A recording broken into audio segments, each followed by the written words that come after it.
Everybody, Good morning. I'm sorry I'm running a couple minutes behind. There's someone who's close to death, and I was on the phone for a bit, so you're gonna have to suffer with me as I eat breakfast. That's fine. And I'll be right back. Gonna get one more thing, and then we get started.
Okay.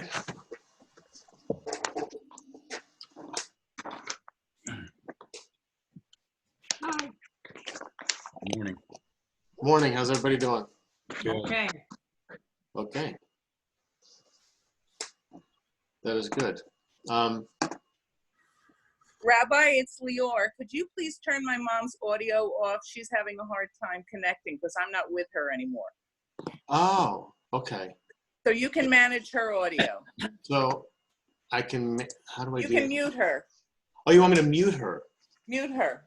Yeah, I think she's. She can hear you, but she's having a hard time connecting to her audio for some reason. Okay.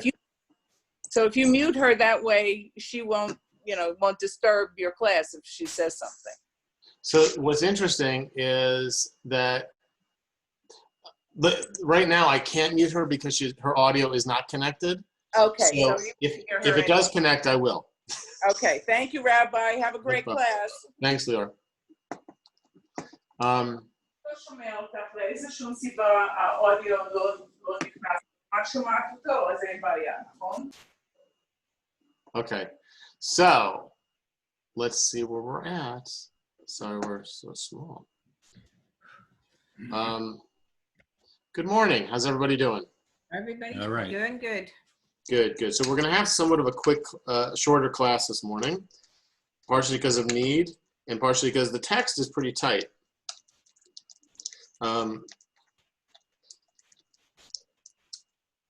So it kind of worked, but it's also, interestingly, extremely, I think, applicable in our day. So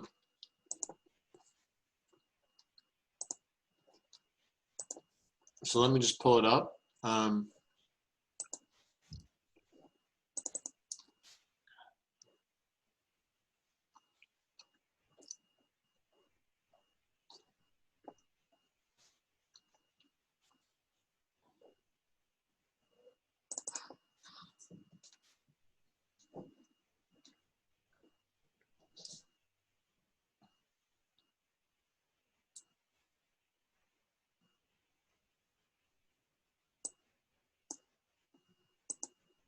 How's everybody doing though? Good. We're good. Okay, good deal. Boom, boom, boom, boom, boom, boom, boom.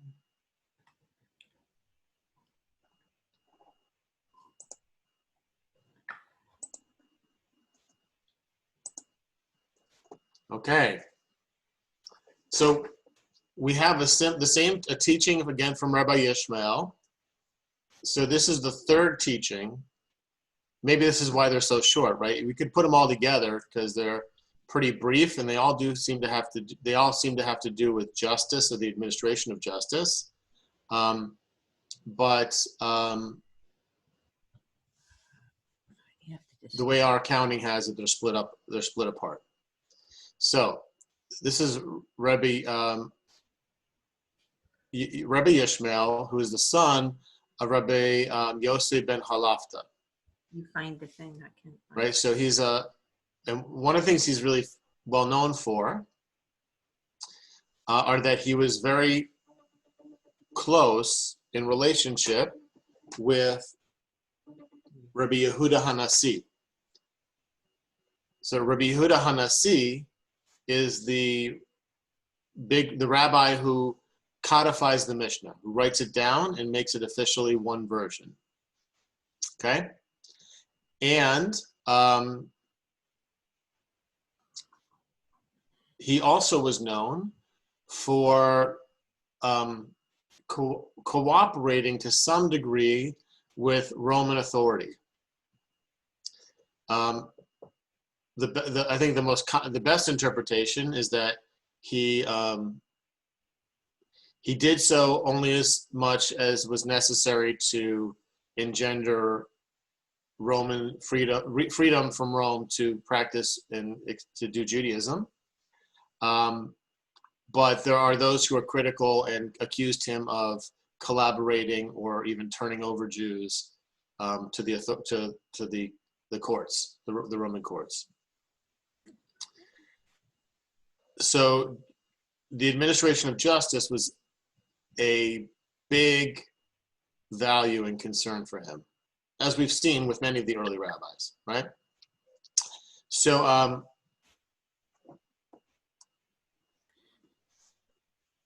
here we have his teaching here of this week. Hu haya omer, so Rabbi Yishmael was teach, al tihi dan yechidi, do not be a judge alone, or do not judge alone. She'ein dan yechidi ele echad, for there is only one, with a capital O, that may judge alone. Now who's that? Or what is that? What is the one that may judge alone? God. God, right? We'll get back to that in a minute. Va'al tomar, and do not say, kablu dati, accept my opinion. Shehen risha'in, for they have the freedom or the authority to decide that. V'lo ata, and not you.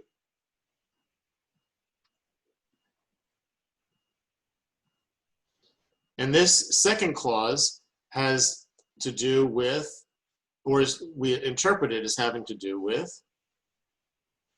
as a kind of a subject to the first sentence. Right? The first sentence says, do not judge alone, right? Because only God can judge alone. Rely upon others to judge with you. Have a court, right? Which is also the rabbinic way of having a Beit Din of 3, at least.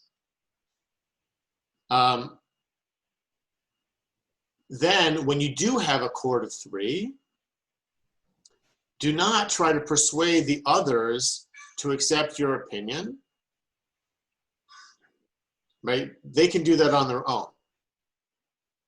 But you should not be saying, I'm right, and this is why. Right.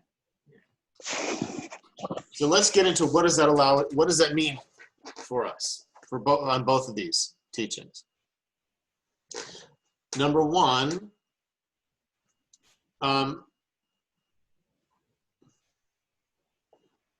why do we think it is that Rabbi Yishmael teaches us that only God can judge alone?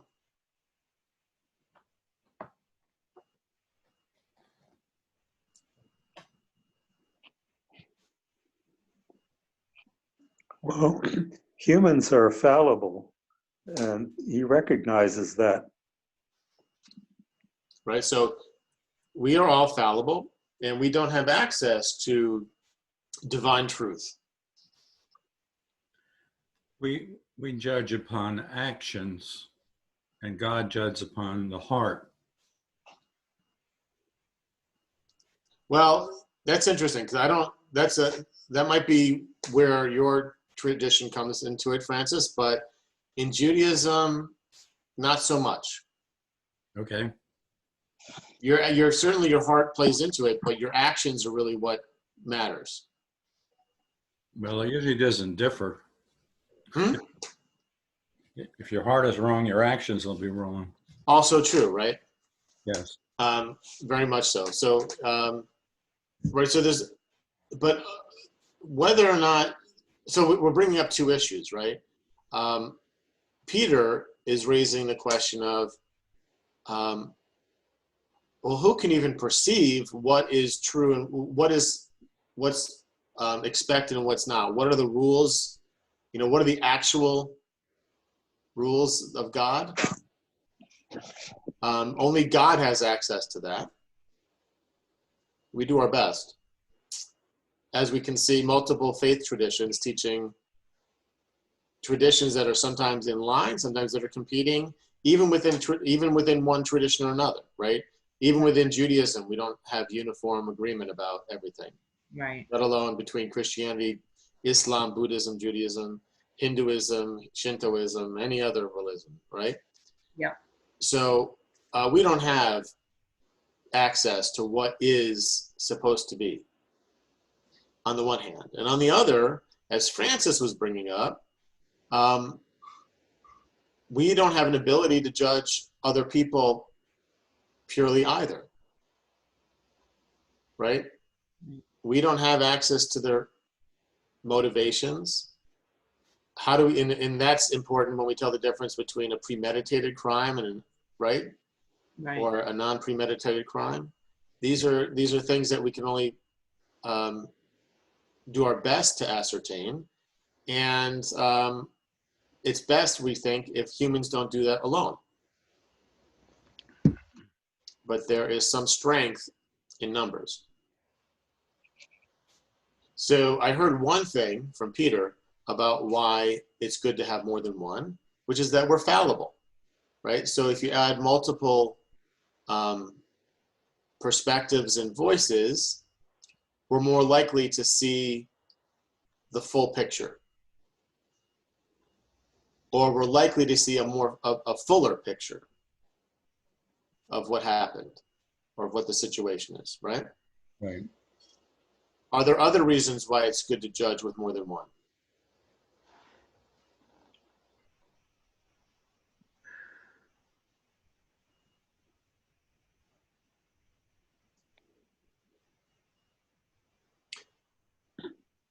Well, one Yeah, good, Peter. would be that it's socially acceptable if it was reasoned out by a number of people. So how do you, like, if you're the litigant or if you're before the court, right? How do you feel if it's one person judging versus 3 or 7 who come to a conclusion?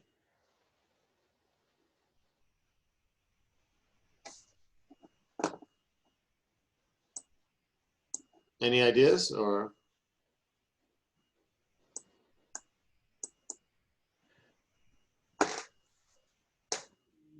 Would you feel more comfortable with a larger number? Yes. And is that a straight line? Like, is it the more people, the more trusting, or is there a drop off?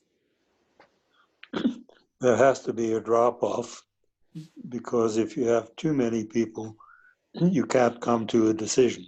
Yeah. Right. Or it could be a mob mentality, or it could be any kind of thing, right? Right.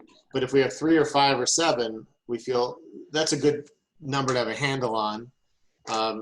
that the people are all involved and all seeing everything, but also not to feel like it's getting lost in some other process, right? It's nice. Okay, so let's turn to the second part of the teaching. V'al tomar kablu dati shehen rasha'im lo ata. When you are in discussion with the others, right? Don't say to them, accept my opinion. Meaning, don't try to persuade them to your opinion. Okay, so that's a don't. And we can think of two avenues of, I can think of two avenues of exploration here.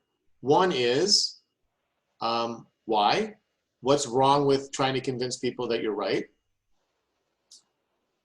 And the other is, if not that, then what?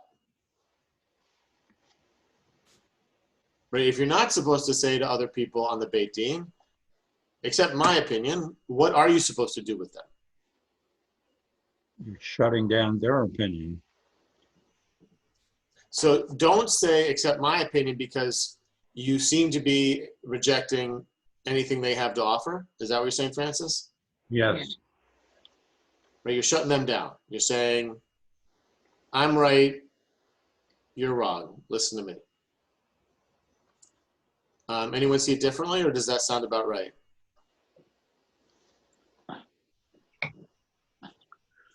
Sounds right to me. Yeah, me too. So then if that's not what we're supposed to do, we're not supposed to say, accept my opinion, what are we supposed to do? Let me hear your opinion. Okay, so we can ask for other people's opinions. That's one. What else?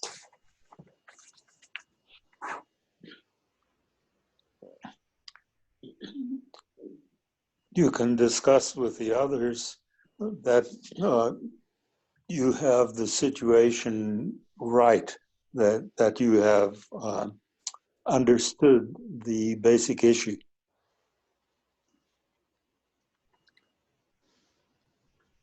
Yeah, right. So we can talk with our partners and we can ask them questions. What do you see happening here? How do we understand this element? What are the possible reasons that he was here at this time, or, right? And to work together with other people and use the multiple perspectives and the multiple intelligences that a group of 2, 3, or 5, or 7 would bring to it in order to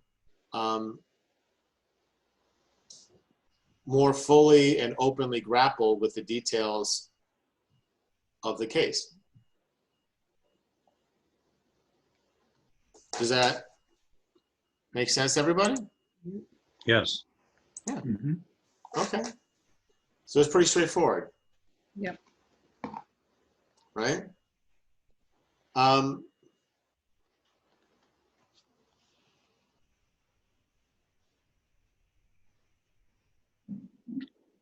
How do we think this applies in a, like, do we function this way in America? Not always. No, no. No?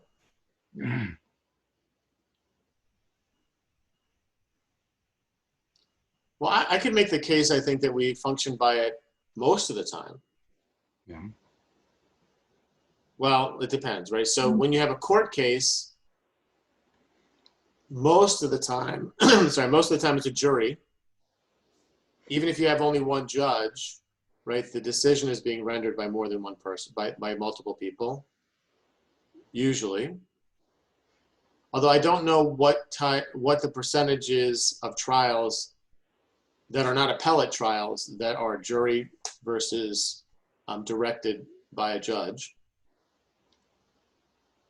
That'd be an interesting question. And certainly in the first ring, kind of in the first levels of the appellate system, it's done by individuals, but there are panels of appellate judges that decide which cases move on and which don't. And ultimately, when it comes to the Supreme Court, right, we have 9. So there's something to it there, right? That we don't rely upon one ultimate judge.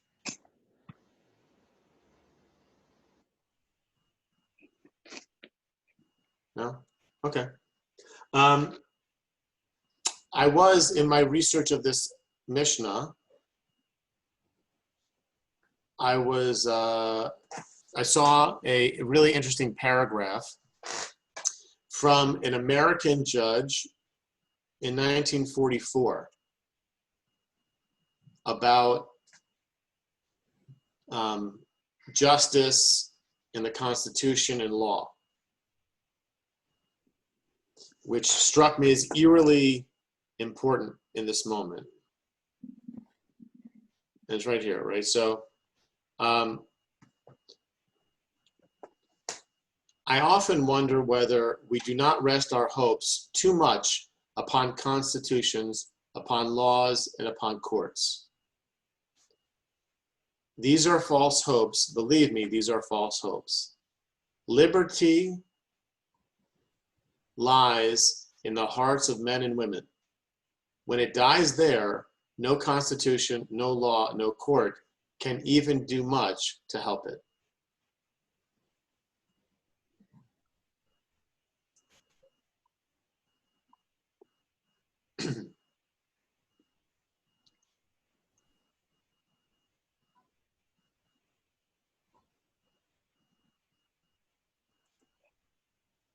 So I saw something similar, like I saw a similar value in these couple sentences by Judge Learned Hand in 1944 and our Mishnah in Pirkei Avot. Right, that in the Mishnah, Rabbi Yishmael is teaching us, don't rely upon, don't rely upon one individual's understanding of the law, but rely upon the activity, like the interaction of multiple judges who are honestly pursuing truth and trying to see beyond bias. Right? Those are the kind of how we interpreted Rabbi Yishmael's guidelines. Not trying to convince another person of your opinion, but trying to work together to fully understand the situation. And so here, Judge Hand is talking about liberty, not justice, but those are obviously tied together quite intimately, and saying that we shouldn't expect the words of the Constitution or the laws of our country to protect us, because liberty is really in the interaction between people. Right, that the laws, the constitutions, that's a guideline. Right. But if we don't practice them, interpret them with honesty, right, then we threaten liberty. Which just struck me as a very necessary message today. Yes. Any other thoughts or any takes on either the Rabbi Yishmael or Judge Hand?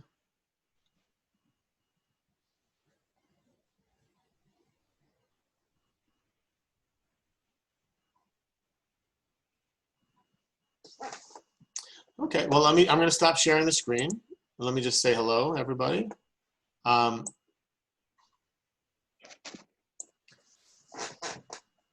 So Otherwise, is everyone doing okay? Yes, happily. Thank God. Zamira, are you doing okay? You can. We can't hear you, but you can move your head up and down. Yes, thank you. Nana Roshaf. Roshech. Anyway, well, listen, everybody. Have a great month of July. Thank you. We're going to get some vacation time in and get away for a little bit. But we'll get started again in August. Okay. Very good. And Look forward to it. we do have our, I would say we hope to be in person, but I think that's highly unlikely. I know. Yeah. Anyway, one way or the other, we'll have a streaming option, whether it's the only option or it's just an option, we'll see. But Oh, You've yeah. been doing a good job. Everybody have a great day and enjoy the summer.